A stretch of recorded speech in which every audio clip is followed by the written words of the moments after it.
The camera drifts slowly through empty hallways, once filled with hurried footsteps, urgent voices, and the beeping rhythm of machines keeping time with fragile lives. Now, there is only silence. A heavy, suffocating kind of silence, as though the walls themselves remember what happened here but refuse to speak it aloud. This hospital, once the heart of its community, was abandoned almost overnight. No warning. No gradual decline. One day, patients and staff were here, and the next, they were gone. Beds are still neatly made, trays of unfinished meals sit rotting in corners, and medical charts hang from doors as if the patients might return at any moment. The building looks less like it was closed, and more like time itself was interrupted. People who pass by today describe a strange atmosphere surrounding the structure, an unease, a sense of being watched. Curtains still sway in broken windows though there is no breeze. Rust creeps across surgical equipment left mid-use. And scattered across desks and storage rooms are files, thousands of pages of notes, prescriptions, treatment logs, each one raising a bigger question than the last. Why were they left behind? And more importantly, what truths do they contain? In one corner of the administrative wing, a filing cabinet sits dented but locked. Layers of dust suggest no one has touched it in years. Local legends whisper that inside are the documents officials never wanted the public to see. Nurses who worked here recall whispers of restricted files, records locked away where only the highest authorities had access. Files that might explain the unusually high death rate, the vanished patients, the surgeries no one admitted to performing. But the story of this hospital isn't just about documents. It's about the people who walked through these halls. The mother who came seeking help for her child's asthma, only for him never to leave. The factory worker who collapsed on the job, rushed here for treatment, only to be declared dead hours later without explanation. Families demanded answers. Few ever received them. And yet, for years, the town continued to trust this institution. Trust is what makes this story so unsettling. People gave their lives, literally, into the hands of those who worked here. And in return, many walked into rooms from which they never emerged. The strangest part is how abruptly it all ended. Hospitals don't simply vanish. They don't close their doors overnight without a trace of preparation. Medical facilities are dismantled, equipment sold, patients transferred. But here, it seems as if an invisible hand froze everything mid-motion. Reports suggest that one evening the staff was instructed to leave immediately. They packed nothing, explained nothing, and never returned. That was years ago. Since then, the building has stood as a decaying monument to unanswered questions. Vandals have broken windows, but no one dares to stay long. Paranormal investigators claim they've heard voices echoing from operating rooms, and locals whisper that screams can sometimes be heard late at night. But perhaps the most haunting presence is not what is seen or heard, it's what is written. In room after room, file after file, the truth waits in silence. Yellowed pages detail treatments that should never have been attempted, unexplained procedures performed without consent, and patterns of death that point to something far more deliberate than negligence. And somewhere within these forgotten stacks lies the answer to why this hospital was shut down with such speed, and why so many people will never forget what was lost inside its walls. Because the files weren't just left behind, they were meant to be hidden. And among them, locked away in steel cabinets, investigators would one day uncover something even more terrifying than the silence itself. To understand the terror that grew inside this hospital, we first have to step outside its crumbling walls, into the town that once depended on it. This was not a wealthy city. It was a working-class community, built around factories, mines, and mills that had seen better days. Generations of families lived here, their lives marked by hard labor, narrow paychecks, and quiet resilience. The hospital was more than a medical facility, it was the lifeline of the town. For the elderly, it promised dignity in illness. For parents, it was reassurance that their children would be cared for. For workers, it was protection against the dangers of their grueling jobs. In a place where people rarely questioned authority, the hospital became almost sacred ground. Its doctors were treated with reverence, the nurses admired as guardians in white. For many, to be admitted here was to place absolute trust in people they believed were not just trained professionals, but near saints. One former resident recalled, "It wasn't just a hospital to us. It was family. My mother was born there. My father died there. I never once thought to question it." But blind trust has always been fertile ground for secrets. The hospital leadership was charismatic, even charming. The chief surgeon was a man celebrated for his precision, a figure who attended town gatherings and gave reassuring speeches about progress in medicine.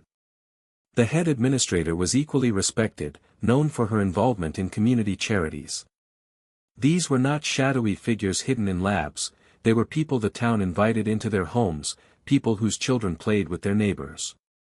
And yet, behind the public smiles, certain details never seemed to add up. Patients with minor ailments who died unexpectedly. Families who were told, complications, when their loved ones never returned from simple procedures. But few dared to question it. In those days, doctors' words were final. And for working-class families with little power, raising accusations against a respected hospital felt unthinkable. There were, however, whispers.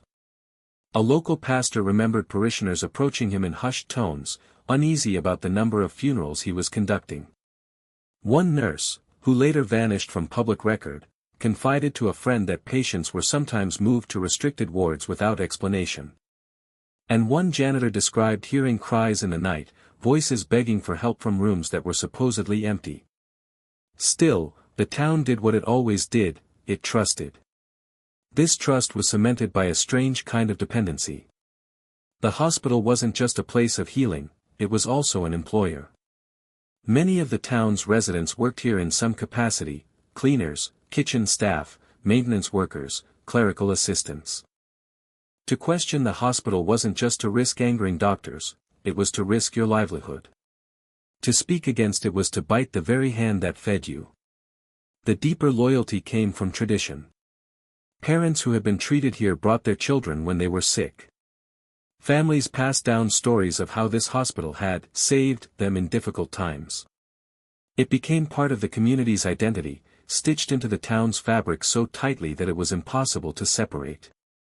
But the facade of security began to fracture in ways that could not be ignored.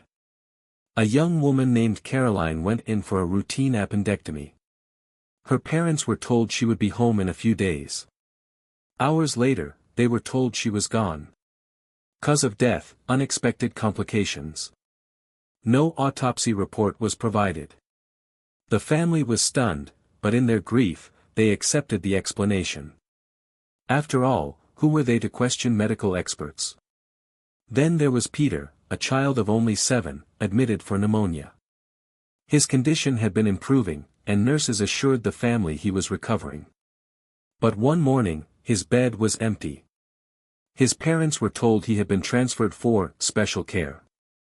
They never saw him again. The hospital insisted he had passed away, yet no death certificate was issued. Cases like these were quietly buried, treated as isolated tragedies. The community mourned, then moved on. But each story left behind questions that never found answers. It is here that the seeds of distrust began to sprout, though faint, like shadows flickering at the edge of vision. A few residents wondered aloud if the hospital was hiding something. Yet for every question, there were dozens of reassurances: the doctors know best. Don't make trouble. It's better not to ask. And so, the silence deepened. Years later, survivors would describe this period as the calm before the storm. The hospital's reputation seemed untouchable, its influence unshakable. But beneath the polished surface, something malignant was growing. Something that would one day force the doors of the hospital closed forever. Because behind the whispered prayers and blind loyalty, there were families still haunted by disappearances that made no sense. Like the family of Caroline, who quietly admitted they never saw a body. Or the mother of young Peter, who swore she once saw her son's name, scribbled in the corner of a file long after his supposed death.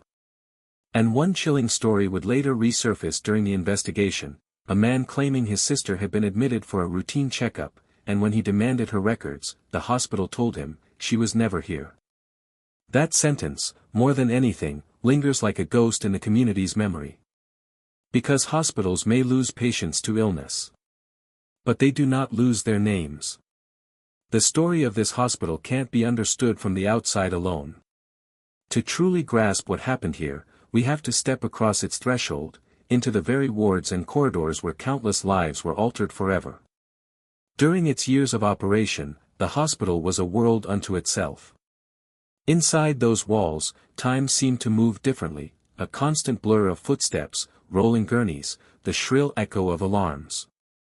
The emergency room was a storm of motion, doctors rushing between beds, nurses steadying patients as blood pooled through gauze, relatives weeping as doors closed them out. To a visitor, it looked chaotic, yet strangely controlled. But not all areas of the hospital were open for wandering. The public saw the surface, the ER, the maternity ward, the main surgical wing. Beyond those sections, there were locked doors, guarded elevators, and quiet hallways rarely entered except by those with clearance. Nurses who worked in the 1980s and 90s remember the psychiatric wing in particular. Its doors were heavier than the rest, its windows barred. Officially, this was a place for patients struggling with mental health, where specialized care was administered. Unofficially, staff whispered about treatments no one had ever been taught in medical school, about medications injected without explanation, restraints used long after they were deemed unnecessary, and patients who seemed perfectly lucid when admitted, only to deteriorate rapidly after weeks of treatment. One nurse, identified years later only as M, described how she once delivered medication trays to that wing. When she returned hours later to collect them, she found 3 of the patients unresponsive, their charts marked with a simple note, condition worsened. No explanations. No discussion. And the staff supervising that ward told her to never ask again. Elsewhere, in the surgical theaters, doctors cultivated an image of precision. White lights gleamed above spotless tables, machines hummed with clinical rhythm, and surgeons in crisp gloves operated with a detached confidence. Yet whispers circulated among junior staff that some surgeries were scheduled under false pretenses. Appendectomies that revealed nothing. Exploratory procedures that stretched on for hours, leaving patients weak and disoriented afterward. Families were assured everything had gone smoothly, even when patients returned home bearing scars that didn't match their medical records. The hospital cafeteria and staff lounges painted a different picture, weary nurses trying to laugh off exhaustion, young residents bragging about the grueling number of hours they'd survived without sleep. It looked normal enough, until certain conversations fell silent the moment an administrator entered the room. As if everyone knew where the line was, and no one dared to cross it. Then there were the night shifts. Security guards and janitors described a different atmosphere after sundown.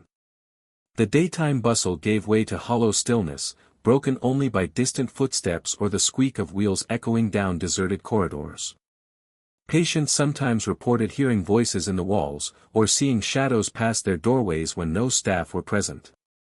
One orderly swore he heard a child crying in the basement ward long after the pediatric wing had been officially closed. It wasn't just patients who noticed. Staff, too, began to feel an unease that they could never quite explain. Nurses transferred out of certain departments without giving reasons. Some quit medicine altogether after only a year or 2 inside these walls. Others stayed, but carried secrets that they would never share until long after the hospital was shut down. For all its strangeness, the hospital was still a place of real human stories. Mothers clutching their newborns, families gathering in cramped waiting rooms, patients relieved to hear they would recover. There were genuine moments of healing, of hope. But these fragments of light made the darkness feel sharper. The contrast between what was promised and what was actually happening inside created an atmosphere of quiet dread. The hospital's design itself added to the unease. Built in phases over decades, it was a maze of mismatched corridors and stairwells that led nowhere. New wings were grafted onto older ones, creating dead ends and sealed doors. Certain basements had no documented blueprints.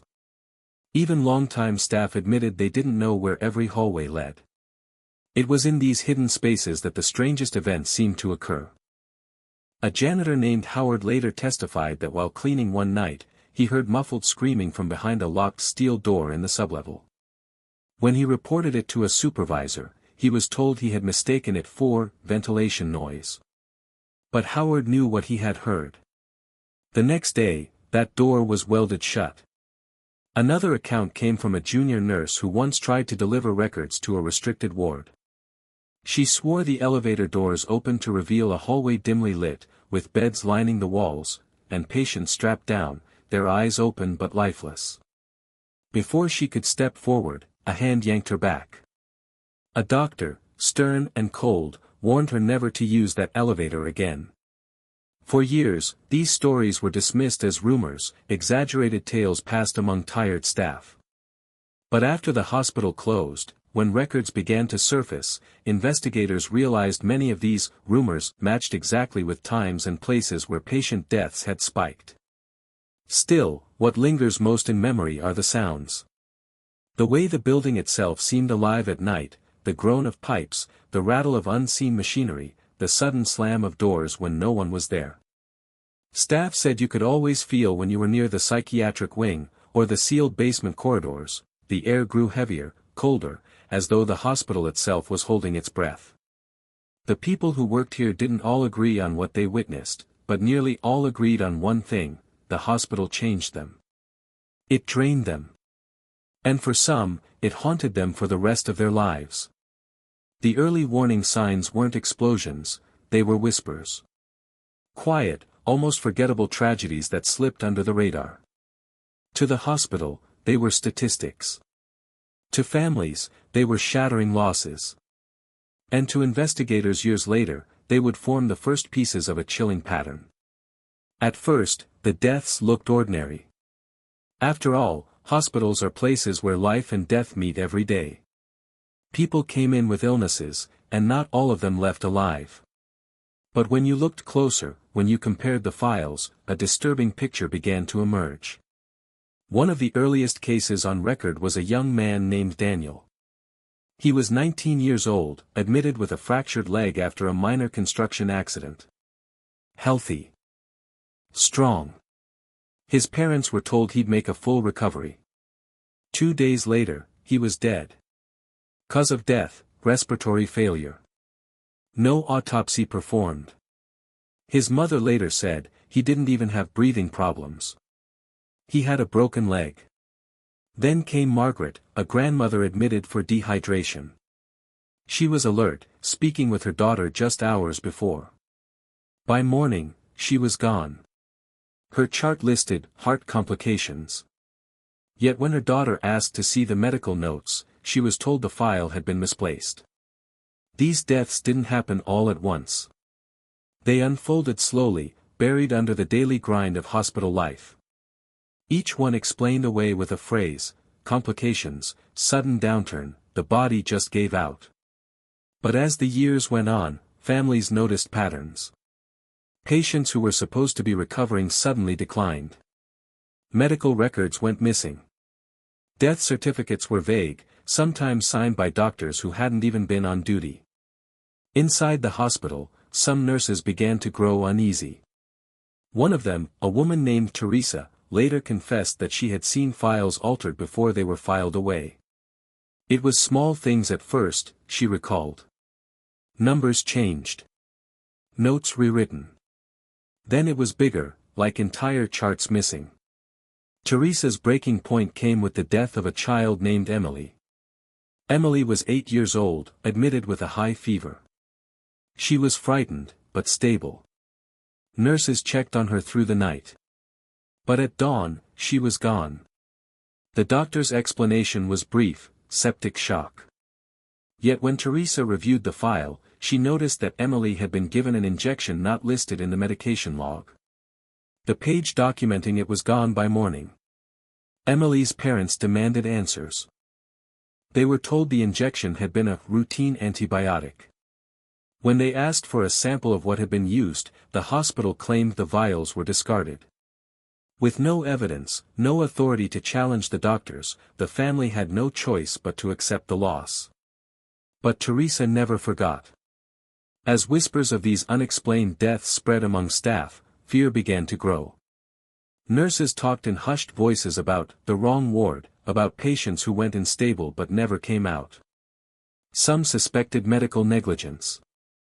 Others, something darker. But speaking up meant risking not just your job, it meant becoming a target. And so, the silence held. It wasn't just the deaths themselves, it was how the hospital handled them. Families reported being pressured to sign forms quickly, often without understanding them. Funeral arrangements were hastened, bodies released without proper examinations. And in more than one case, families were told that medical records had been lost in transfer. Then came the case that changed everything. A man named Joseph, a middle-aged factory worker, was admitted with chest pains. His wife recalled that doctors told her it was precautionary, nothing life-threatening. Hours later, she was informed he had died of cardiac arrest. Distraught, she accepted the explanation, until weeks later, an anonymous letter arrived at her door. The letter claimed Joseph had not died of a heart attack at all. It said he had been part of an unauthorized procedure, in the surgical wing. The letter's writer, who identified only as a friend inside, urged her to demand the full medical report. When she returned to the hospital, administrators told her no such report existed. That letter became a turning point. It suggested something chilling, that at least one insider believed these deaths were not natural, but deliberate. That the hospital was not just negligent, but actively covering up what had really happened. Investigators years later would confirm that Joseph's file showed irregularities. Pages missing. Signatures that didn't match. A chart number reassigned to another patient. It was as though someone had erased him from the system and rewritten his story. But the most haunting testimony came not from charts, but from voices. Families who had lost loved ones began to speak to one another. They compared stories, realized how similar their tragedies were. A mother whose daughter had died after routine tests spoke with a man whose father had vanished after a transfer. The details lined up too closely to ignore. Even among staff, the unease reached a breaking point. Some resigned quietly, unwilling to be part of what was happening. Others stayed, paralyzed by fear, hoping to protect the patients they could. A nurse later confessed, "We all knew something was wrong. But if we spoke up, we were gone." Just like the patients. It was around this time that the first documented piece of outside evidence appeared, a second anonymous letter. Unlike the first, this one wasn't sent to a family. It was sent to a local journalist. The letter accused a senior doctor of running unsanctioned trials, inside the hospital, using patients who had not consented. It warned that records were being hidden, and deaths disguised. The journalist brought the letter to hospital administrators. Within weeks, the journalist resigned from his paper and left town. His colleagues claimed he was intimidated into silence. The letter disappeared from the archives. But whispers cannot be buried forever. The families continued to push for answers. And the more they asked, the more resistance they faced. Locked doors. Missing files. Cold reassurances that never matched the reality they had witnessed. For years, the hospital's secrets lived in the shadows, buried under grief, silence, and carefully rewritten records. But whispers, when they multiply, become a roar. And eventually, the roar was loud enough that outsiders began to listen. The first to arrive were not federal agents, nor police. They were journalists, hungry, skeptical, and armed with questions the town itself was too afraid to ask. In the late 1990s, a small independent newspaper ran a feature about unusual mortality rates at the hospital. The article cited families who had lost loved ones to mysterious complications. It was cautious, careful not to name specific staff. But it struck a nerve. Within days, the newsroom was flooded with letters and phone calls from families across the region, each with their own stories of loss, confusion, and fear. Soon after, government health auditors took notice. On paper, the hospital's statistics didn't make sense. Too many deaths in certain departments. Too many lost files. Too many patient transfers with no receiving facility listed. The red flags piled up until an audit was inevitable. And so, on a cold morning, a small team of investigators arrived at the hospital doors.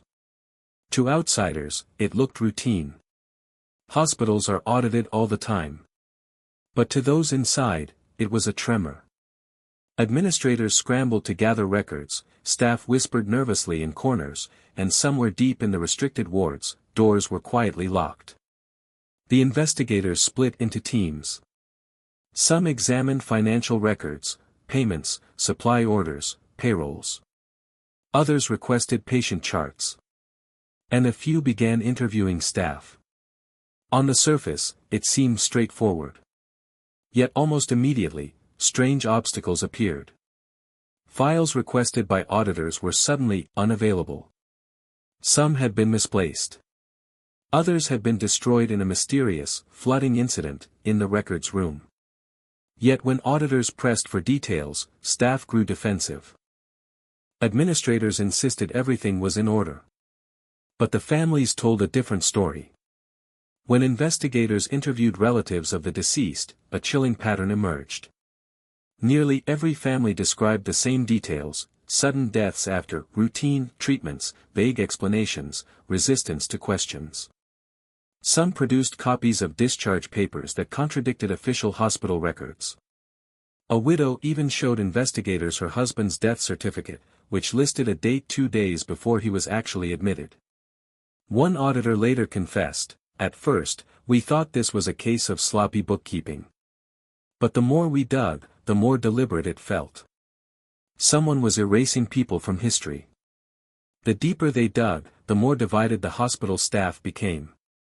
Some remained fiercely loyal, dismissing the allegations as sensationalism.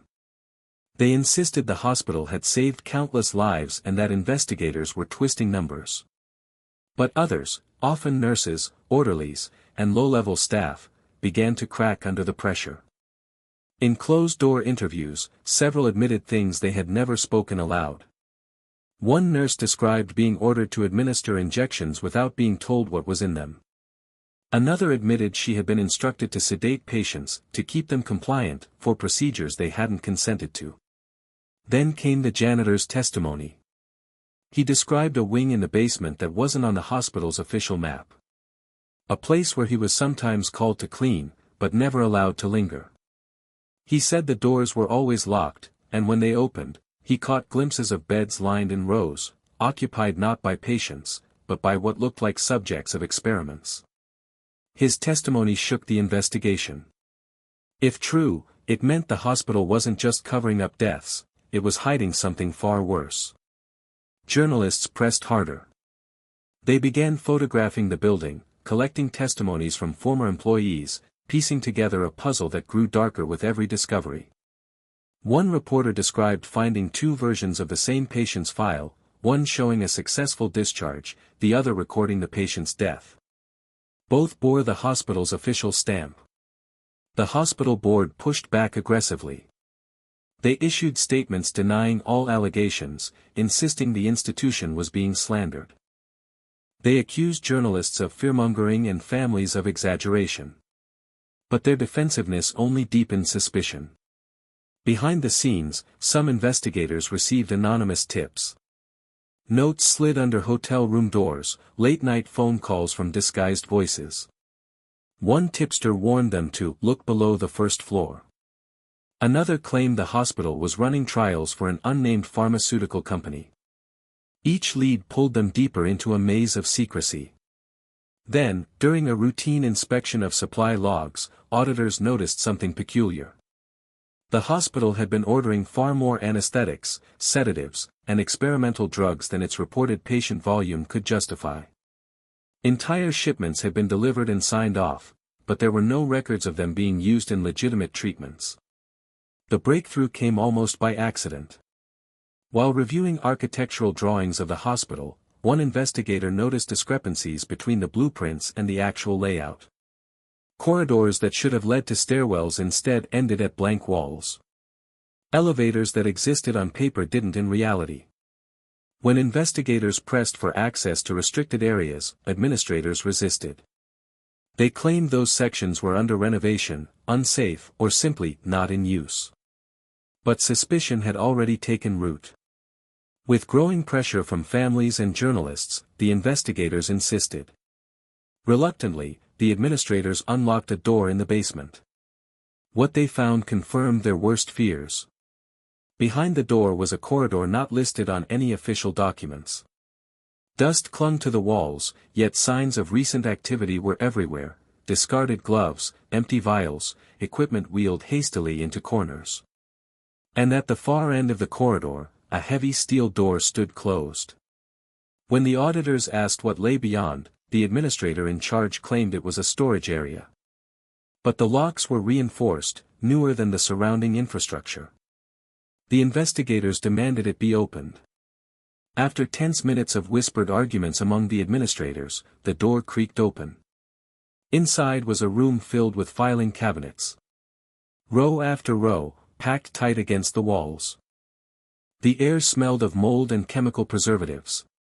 Some cabinets stood unlocked, spilling yellowed folders across the floor. Others were sealed with padlocks. Each folder contained patient files. But these weren't ordinary records.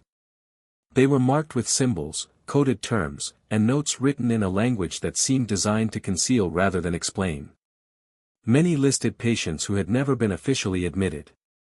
Some bore photographs, grainy, black and white images of individuals lying on tables, tubes and wires running from their bodies. The auditors froze. This was no ordinary hospital record room. This was an archive of secrets. The chained cabinet stood like a warning, its dented surface and hastily painted words radiating menace: "Do not open." For the investigators, the choice was agonizing. To leave it untouched would be safe. To break it open would risk exposing truths no one was prepared to face. But the moment hung heavy, and curiosity is a force stronger than fear. With cameras rolling and journalists scribbling furiously, one of the auditors cut the chain. The clatter of metal on concrete echoed down the corridor. The doors groaned as they swung open, and for a moment, everyone seemed to stop breathing. Inside, the cabinet was stuffed with files thicker and older than the rest. Unlike the yellowing folders scattered around the room, these were bound, catalogued, and marked with chilling precision. Some were labeled with numbers instead of names. Others bore only initials, as though the identities of the patients, or subjects, had been erased intentionally. The first file told the story of a woman in her 20s. Admitted for a minor surgical procedure, her official hospital chart claimed she had been discharged. But in the hidden folder, her narrative continued, pages of clinical notes documenting her response to prolonged exposure. Attached were photographs, her face pale and drawn, her body emaciated, eyes wide with terror as wires trailed from her skin. The treatments she underwent were described in cold, detached language: controlled deprivation, chemical injections, induced comas. Every new file they opened was worse. A young boy, age 9, documented as Subject 14B. His record detailed repeated exposures to hallucinogenic compounds. His drawings, childlike scrawls of monsters and dark rooms, were stapled into the file, as though they were evidence. His official hospital record listed pneumonia as the cause of death. The hidden file listed termination due to noncompliance. A shudder spread through the group. This was no longer speculation. It was no longer whispers. It was evidence. The deeper they dug, the more monstrous the archive became. Experiments on the elderly, studies of neural deterioration under stress. Pregnant women, evaluations of fetal response to exposure. Even terminally ill patients, non-consensual trial candidates. Many of the files referenced substances not available on the market at the time. Early versions of experimental drugs. Compounds coded with numbers rather than names. Some notes even suggested collaboration with pharmaceutical companies, though none were explicitly identified. The language was deliberately vague, filled with acronyms and initials. Enough to hint, but never enough to prove. But what made the discovery truly horrifying was not just the records of what had been done, it was how many people had vanished without a trace. Cross-referencing the hidden files with official death certificates revealed staggering discrepancies. Dozens, perhaps hundreds, of patients never officially existed. They had been admitted, experimented on, and erased from public record. For every file in the cabinet, there was a family out there still searching for answers. The journalists who accompanied the auditors later recalled that the atmosphere in the basement shifted as the files piled up on the table. It no longer felt like an investigation. It felt like exhumation, digging up bodies, only without graves. Then came the folder marked with a red slash across the front. Unlike the others, it contained not just notes and photographs, but tapes. Small reels, labeled with dates. When one was threaded into an old projector, the investigators and journalists watched in silence as flickering black and white images played across the wall. The footage was grainy, but unmistakable. Patients strapped to beds, doctors in lab coats hovering nearby, injections being administered. One tape showed a man thrashing against restraints as a doctor calmly recorded data on a clipboard. Another depicted a woman staring blankly ahead, her pupils dilated, while a voice off camera asked her questions in a monotone. The images were unbearable. One investigator turned away, unable to continue watching. A journalist vomited into a trash can. Yet no one stopped the reel. It was proof. And then came the sound. The tapes weren't silent. Between the static and hum, faint voices bled through. Cries, pleading, desperate questions. Why are you doing this? Please, let me go. It hurts. Those voices echoed in the room long after the reel stopped spinning. From that moment forward, the investigation was no longer just about mismanagement or corruption. It was about crimes. Crimes against humanity, hidden behind hospital walls and sanitized paperwork. The discovery triggered panic within the institution. Administrators tried to shut down access, claiming the files were for research only and taken out of context. Lawyers arrived, demanding the material be sealed. They argued the investigators had overstepped authority. But it was too late. Word had already spread. Outside the hospital, whispers became headlines. Local newspapers ran with the story, secret files discovered in hospital basement. Families flooded phone lines, desperate to know if their loved ones' names were among the hidden folders. Community outrage boiled into protests outside the hospital gates. Candles and photographs lined the sidewalks, tributes to the missing, and accusations against those within. The staff splintered. Some doctors disappeared overnight, resigning abruptly and vanishing before they could be questioned. Others came forward, quietly confirming what the files suggested. A few even confessed to participating, claiming they had been pressured by higher authorities or threatened with losing their careers. But one question loomed above all others: who authorized this? The scale of the experiment suggested more than rogue doctors. More than one corrupt administrator.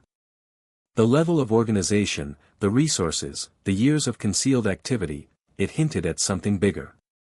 Something systemic. One investigator later admitted in a private memo, "This hospital is not the disease. It is only a symptom. Whatever is behind this is larger, and it is still out there." The folder labeled Project Nightingale was different from everything else they had found. Unlike the standard patient files and cold medical notes, this one felt purposeful, deliberate, more like a manifesto than a record. Its cover was brittle with age, but the word scrawled across it, Nightingale, still bled through in sharp black ink. When the investigators carefully unfolded its contents, they discovered pages upon pages of typewritten memos, interspersed with handwritten annotations. Unlike the other files, which hid behind jargon and half-erased details, this one spoke in blunt directives. The first line read, "The purpose of Nightingale is to develop protocols of control, endurance, and compliance in human subjects under medical supervision."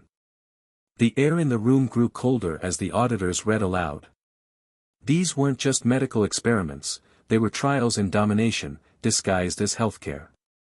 The document spoke of behavioral compliance testing, pharmaceutical conditioning, and extended sensory deprivation cycles.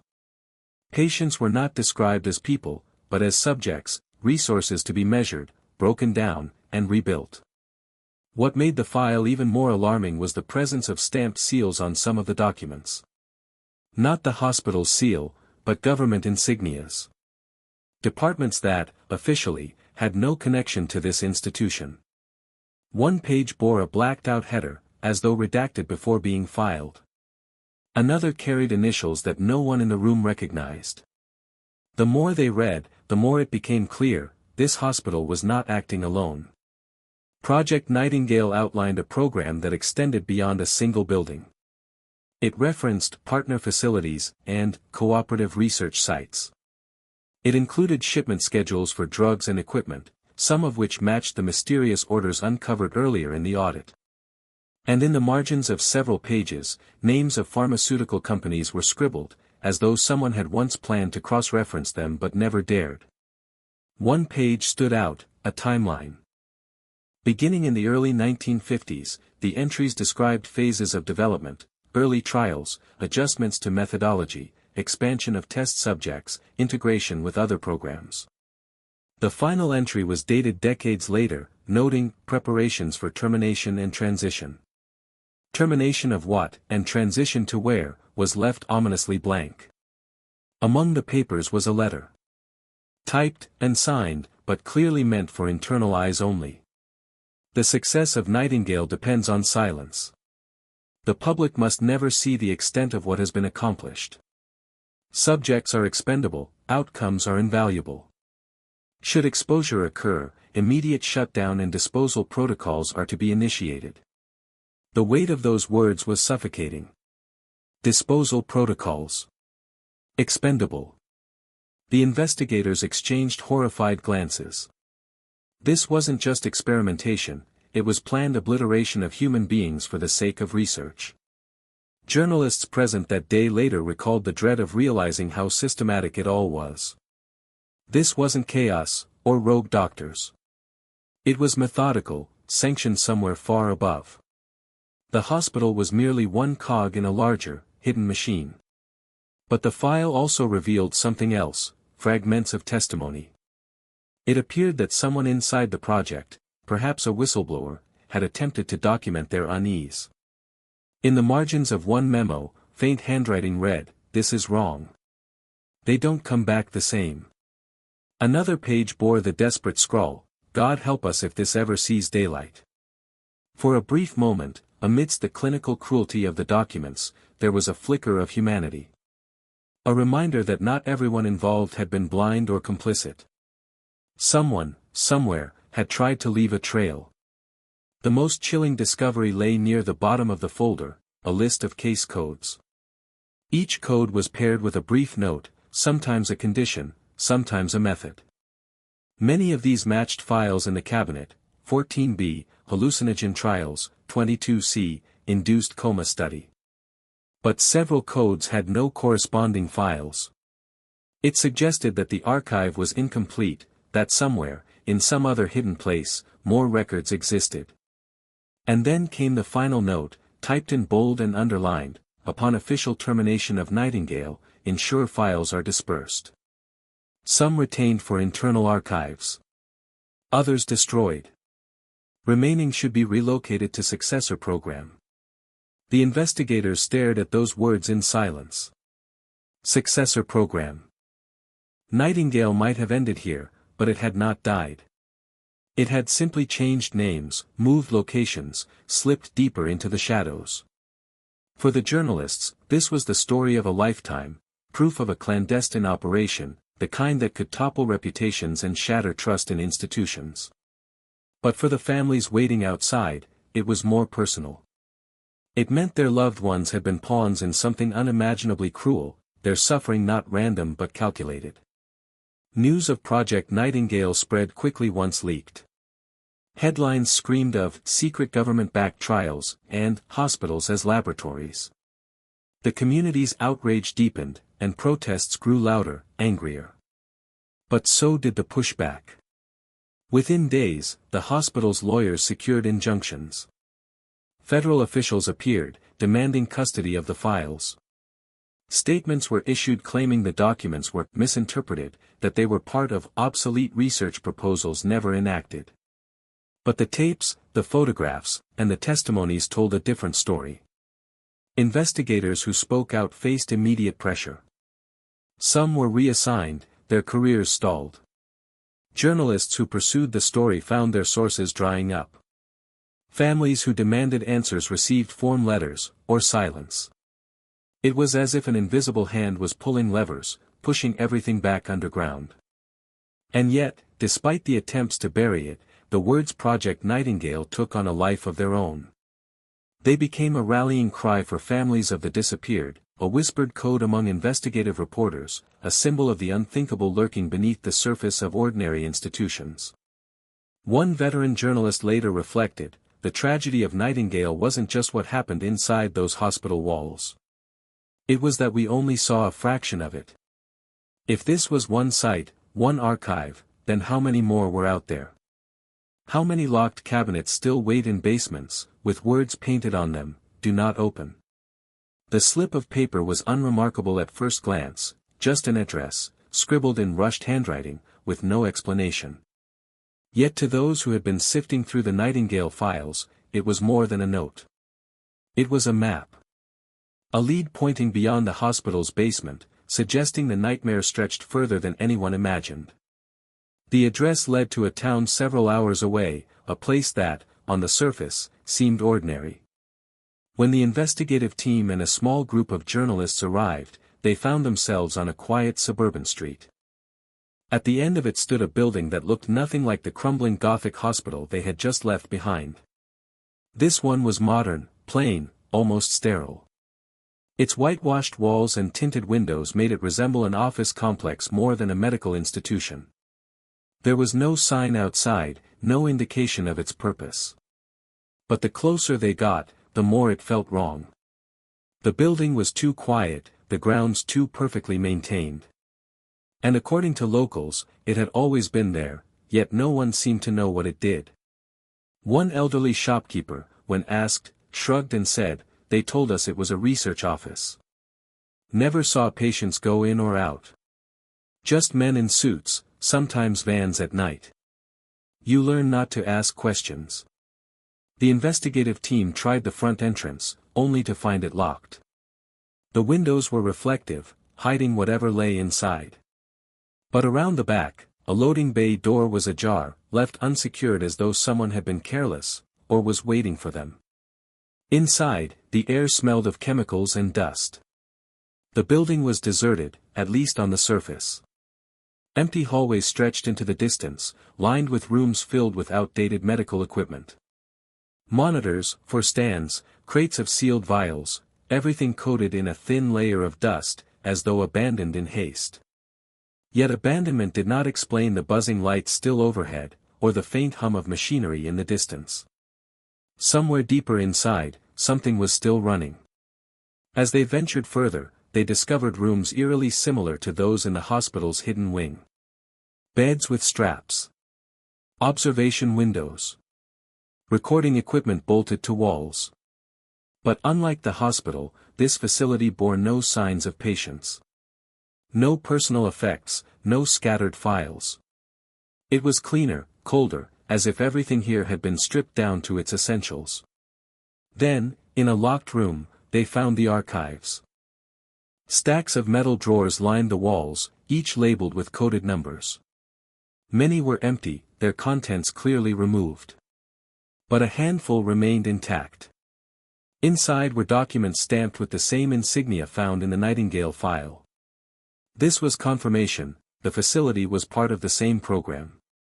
The documents here were even more clinical, less personal. They described Phase 2 trials in detached scientific language, with references to endurance limits, neurological recalibration, and subject disposal. Some notes contained references to the original hospital, listing it as Site A. This facility, it seemed, was Site B. And buried among the records was a chilling detail, a list of other sites. Some crossed out, some still active. Each with its own coded designation. The program wasn't limited to one hospital, or even two. It was a network. The journalists who uncovered this list realized the enormity of what they had stumbled onto. Nightingale wasn't a single story, it was a spiderweb stretching across the country, maybe further. How many towns had their own Site A or Site B? How many patients had disappeared into these unmarked buildings? But as they photographed the documents, the hum they had heard earlier grew louder. Following the sound, they entered a basement level, this time not hidden, but clearly built as part of the facility's design. There, they found rows of sealed glass chambers. Inside each was medical equipment wired to the walls, tubes running into drains. Some chambers were empty. Others still contained medical gowns, restraints, and dried stains on the floor. A few chambers flickered with dim lights, machinery quietly humming as though waiting to be switched back on. The atmosphere was suffocating. Even without bodies, the rooms felt haunted. The silence was heavy, oppressive, broken only by the distant thrum of machinery. One investigator later described it as standing inside the lungs of a beast that wasn't quite dead yet. And then, in the deepest part of the basement, they discovered something far worse than files or empty chambers. A storage room, locked behind a rusted door, revealed crates marked with biohazard symbols. Inside the crates were vials of liquid labeled only with alphanumeric codes. Some were shattered, their contents dried into strange stains across the wood. Others were still sealed, glowing faintly under the dim emergency lights. Beside the crates lay notebooks, handwritten logs from staff who had worked here. The notes described trials in chilling detail, subjects administered, compound 7X, others placed into long-term deprivation cycles. One entry ended abruptly, the last words scrawled messily, subject deteriorating faster than expected. No one should see this, the page tore off there. The deeper the team explored, the clearer the truth became, this place had been abandoned, but not destroyed. It wasn't shut down like the hospital. It was left behind, almost intentionally, as if waiting for someone, or something, to return. The discovery triggered immediate panic outside. When news broke of a second site, the public outrage doubled. But so did the denials. Officials insisted the building was an old laboratory decommissioned years ago. Yet photographs of the chambers and crates told another story. For the families, the revelation was unbearable. If there was a Site A and Site B, how many more sites were there? How many more loved ones had vanished into these nameless facilities? The protests turned into vigils, then into angry marches. Communities demanded answers, but answers never came.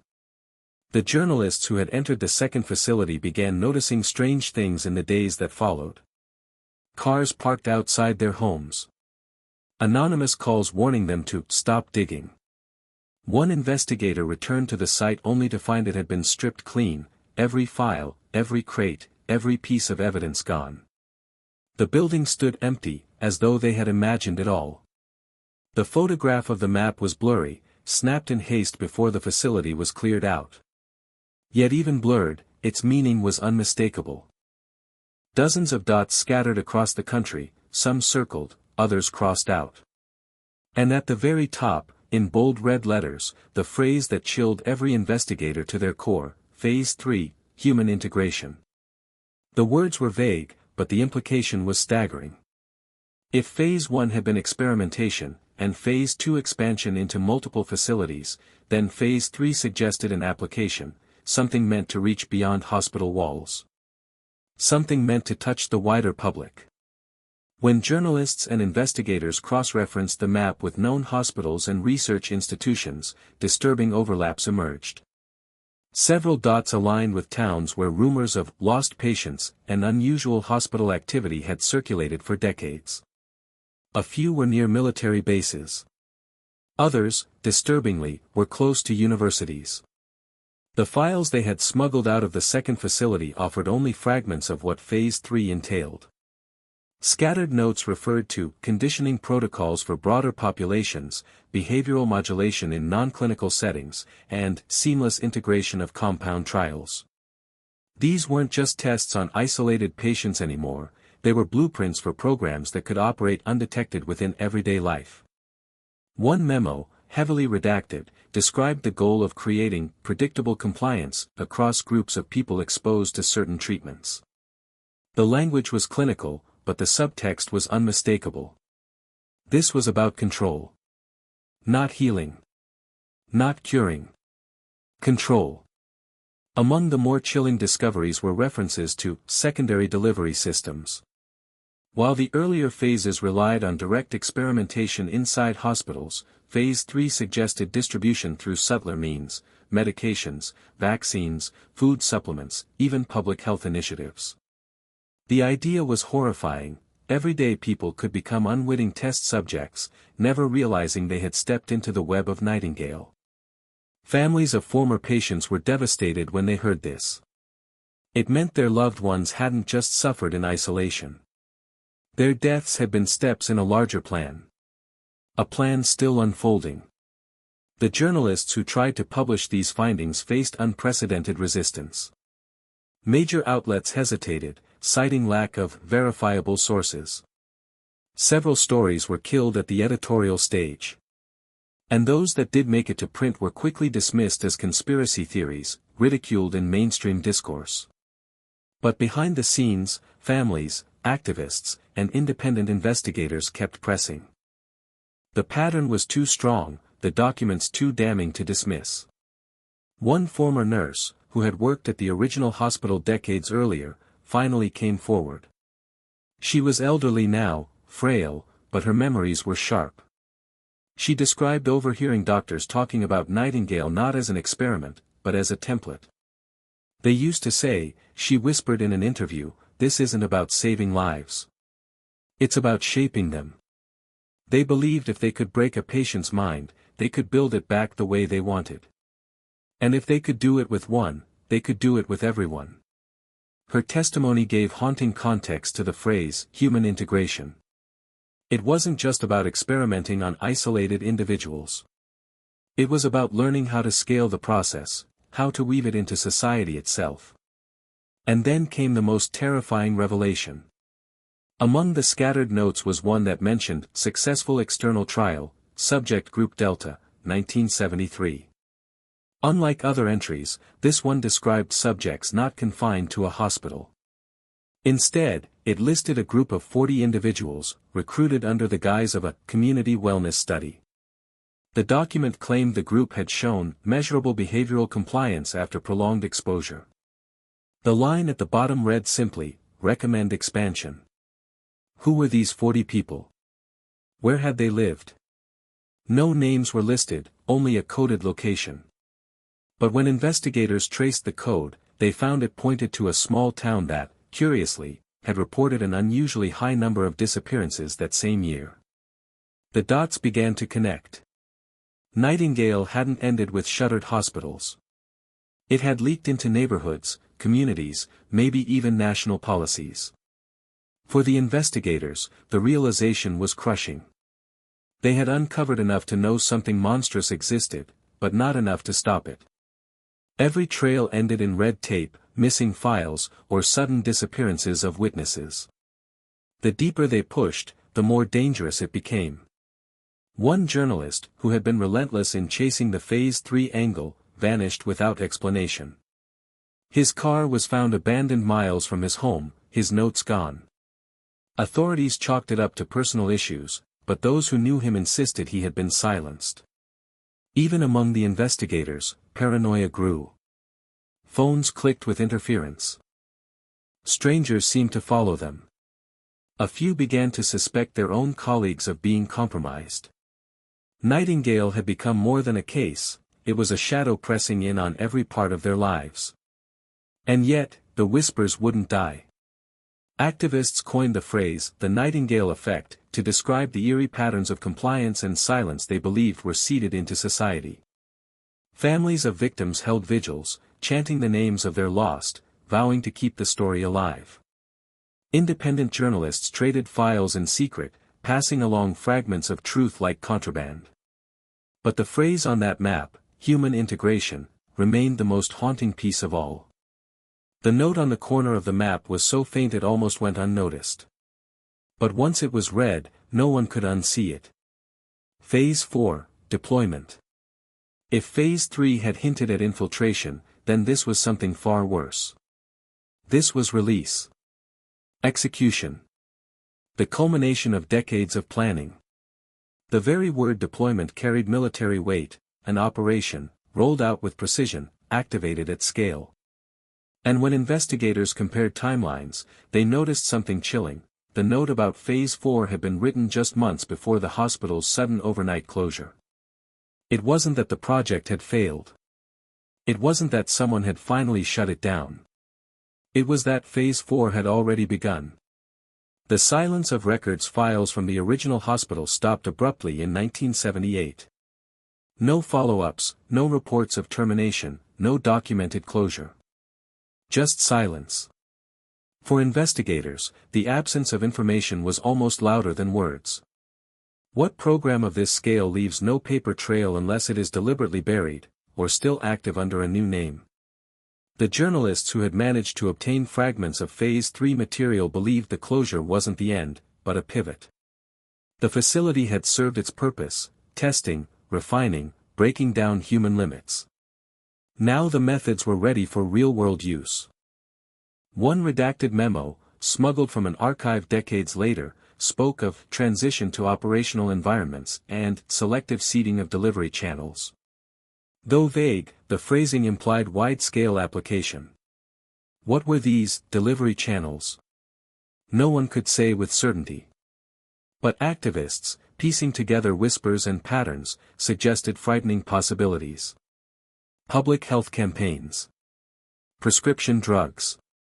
Even mental health initiatives. Things wrapped in the language of safety and healing. The idea was simple, and horrifying. Nightingale would not need its hospitals anymore. It could move through society disguised as care. Witnesses who remembered among the most haunting testimonies came from former staff who broke their silence years later. One man, an orderly in his 20s at the time of the closure, recalled the final night vividly. "We were told to clear the East Wing by midnight," he said, his voice trembling decades later. No explanations. Just, get them out. Get them quiet. Trucks came. Not ambulances, unmarked trucks. Patients were loaded in, some sedated, some fighting. I never saw them again. Another nurse described the eerie calm before the shutdown. Doctors were smiling. Almost relieved. Like they'd been waiting for this. They weren't worried about the closure. They were excited. As if something bigger was finally about to start. These weren't the reactions of people watching their careers vanish overnight. They were the reactions of people whose mission had just escalated. Deployment in plain sight. The hardest truth to swallow came when independent researchers began to map coincidences across decades. Public health initiatives that rolled out nationwide, coinciding with sudden spikes in unexplained behavioral patterns. Towns that reported waves of docility, or bursts of inexplicable violence, after certain programs were introduced. Was it coincidence? Or the fingerprints of Phase 4? One investigative journalist compiled hundreds of newspaper clippings from the late 70s into the 90s, each describing odd medical trials, unexplained disappearances, or anomalies in hospital records. She noticed something bone-chilling. Many of these cases aligned with the same dots from the Phase 3 map. To her, it was proof. Phase 4 wasn't just theory. It was happening. But when she tried to publish, her article was killed. Editors claimed lack of evidence, calling it paranoia. Months later, she too vanished, her apartment stripped clean, her notes gone. The silence surrounding Nightingale was beginning to feel engineered. The tactics of control. What exactly did Phase 4 look like? The surviving files never spelled it out directly, but fragments hinted at the methods. Behavioral modulation, notes described compliance through repetition, and predictable response pathways, suggesting conditioning that could shape behavior without awareness. Pharmacological triggers, files referred to stable compound dispersal, implying drugs or chemicals designed for subtle, long-term influence. Psychological seeding, chillingly, a few documents mentioned narrative reinforcement through media structures. Was this a reference to propaganda? Entertainment? Or something hidden within public messaging? The implication was terrifying. Nightingale wasn't just about controlling patients anymore. It was about controlling populations. The haunting evidence. The most damning piece of evidence surfaced in the 1990s, when a researcher leaked what appeared to be a progress report. Dated 1984, it referenced successful deployment trials in regional sectors, and claimed public adaptation exceeded projections. It even listed key performance indicators, rates of compliance, reduction of dissent behaviors, increased acceptance of authority. Nowhere in the report did it mention patient health. Not once. The very metrics of success were about control. The emotional toll for the families of those who had vanished in Nightingale's earlier phases. These revelations were soul-crushing. The deaths, the disappearances, the suffering, they weren't tragic accidents. They were groundwork. Their loved ones had been used, discarded, in service of a plan designed to extend far beyond a single hospital. Many families described a cruel duality, grief mixed with terror. Grief for what had been done. Terror for what might already be happening to millions of unsuspecting people. As one daughter of a lost patient put it, "It's not just about what they did to my father. It's about what they're doing to us, right now, without us even knowing." The final unanswered question. By the early 2000s, whispers of Nightingale had become folklore. Some dismissed it as conspiracy theory. Others insisted it was proof of a hidden hand guiding society. But the truth, the verifiable, undeniable truth, remained locked in those missing files. What everyone agreed on, however, was this: if Phase 4 had truly been deployed, then its fingerprints would no longer be confined to dusty hospital records. They would be around us. In our institutions. In our medicine. In the very fabric of our daily lives. And perhaps the most haunting possibility of all, if Phase 4 was already deployed, then what came next? Cliffhanger. Ending. At the bottom of the leaked 1984 report, in tiny print, there was a line that investigators almost missed. Preparatory frameworks complete. Awaiting clearance for Phase 5. No description. No details. Just 2 words beside it, underlined twice in red: global scaling. The room went silent when that phrase was read aloud. Nightingale hadn't ended. It hadn't even peaked. What had been unleashed was still growing, still evolving, still waiting for its final stage. And the world might already be living inside it. The files were sealed, the second facility swept clean, and yet the story refused to die. Investigators and journalists alike had glimpsed the machinery of something far larger than any hospital. Nightingale was not a single horror, it was a network, a plan, a shadow lurking beneath the surface of everyday life. Families of the vanished continued to search for answers, their grief intertwined with terror.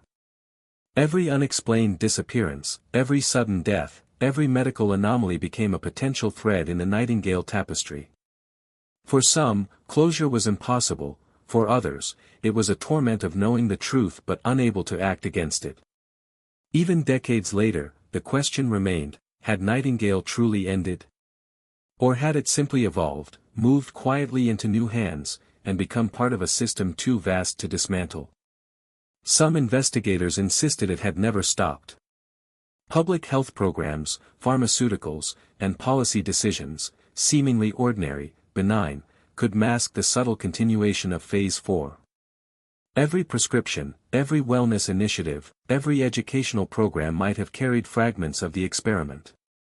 The network had been designed to be invisible, self-perpetuating, and chillingly effective. The emotional toll on those who uncovered Nightingale was immense. Careers were destroyed, friendships fractured under the weight of secrecy and fear. Investigators who tried to share their findings were silenced, publicly or privately. The very act of uncovering the truth had made them targets. And yet, for all the threats and dangers, there was a stubborn persistence. Some refused to let the story die, believing that the world had a right to know, even if only fragments of the truth could survive. And fragments were all that remained. The files, the photographs, the tapes, they could not capture every suffering, every lost life, every experiment that had gone unrecorded. For every subject documented, countless others vanished silently, leaving only shadows and rumors behind. The journalists who survived spoke of nightmares. Of hearing the screams of subjects long gone, echoing in their dreams. Of seeing numbers, codes, and photographs in places they shouldn't exist, in their office, in their homes, in reflections they didn't recognize. Nightingale became a living, breathing presence in memory and imagination, a horror that could not be fully contained. And yet, there was an undeniable fascination. Audiences who read the published accounts felt both horror and captivation. The story's layers, the network scale, the chilling foresight of its architects, everything combined to create a tale that was impossible to forget. People revisited the documents, the testimonies, the tapes, trying to piece together more of the puzzle. Replay value wasn't just in the dramatic narrative, it was in the ongoing question, what else is out there? What haven't we seen? The final chilling note came not from investigators, but from a surviving staff member who had quietly fled the country. In a letter smuggled to an independent journalist, they wrote, "You have seen only the beginning." Nightingale was never about the hospital. It was about humanity. The pieces are in place. Phase 5 waits. Those who believe it ended are fools. The world is already living inside what we built. It was the kind of message that leaves a shiver deep in the spine, a whisper in the dark that something beyond comprehension is still unfolding. For the viewers, the conclusion is unsettling. The hospital may be gone, its doors locked forever. The second facility may have been abandoned. But the files, the methods, the program, they linger.